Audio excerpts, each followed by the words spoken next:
Hello friends, ఈరోజు మళ్ళీ ఉగ్గాని బజ్జీ తినాలనిపించింది. అంతే బైక్ వేసుకుని మన స్పాట్కి అయితే వచ్చేసా. అదే రాజేంద్ర గంజ్. ఇక్కడికి వెళ్ళి చూశాను భయ్య, ఒక్క దాన్ని మించి ఉగ్గాని బజ్జీ హోటల్స్ పక్కనే ఒక 6 to 8 హోటల్స్ ఉన్నాయి. అన్నీ ఓన్లీ ఉగ్గాని బజ్జీ మాత్రమే సేల్ చేస్తున్నాయి. ఒక 2 seconds కన్ఫ్యూజ్ అయిపోయా ఎక్కడికి వెళ్ళాలి అని.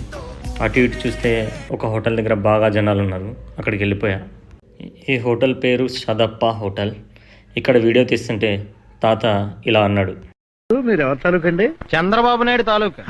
ఆయన మాకు సీఎం అవుతారులేండి. అంతే ఉగ్గాని చేతిలో పెట్టాడు. బజ్జీ వేయలేదన్న, సీఎం గారికి చెప్తా అన్న. అంతే బజ్జీ కూడా తెచ్చి పెట్టేశాడు. తినేసి అలా వర్క్కి వెళ్ళి ఫినిష్ చేసుకొని రిటర్న్ రూమ్కి వెళ్తూ శ్రీ వాసవి రోటీ కేంద్ర దగ్గర ఆగి అక్కడ ఒక ఐటమ్ పార్సల్ తీసుకున్నాను. ఇక్కడ వచ్చేసి లోకల్ స్పెషల్ ఐటమ్స్ అన్నీ దొరుకుతాయి.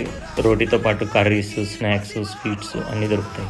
చూసి చాలా కాన్ఫిడెంట్గా దోశ అనుకున్నారు కదా, కాదు, అది రాగి రొట్టె. Okay bye. Do follow for interesting content. I am on YouTube as in Slogs India.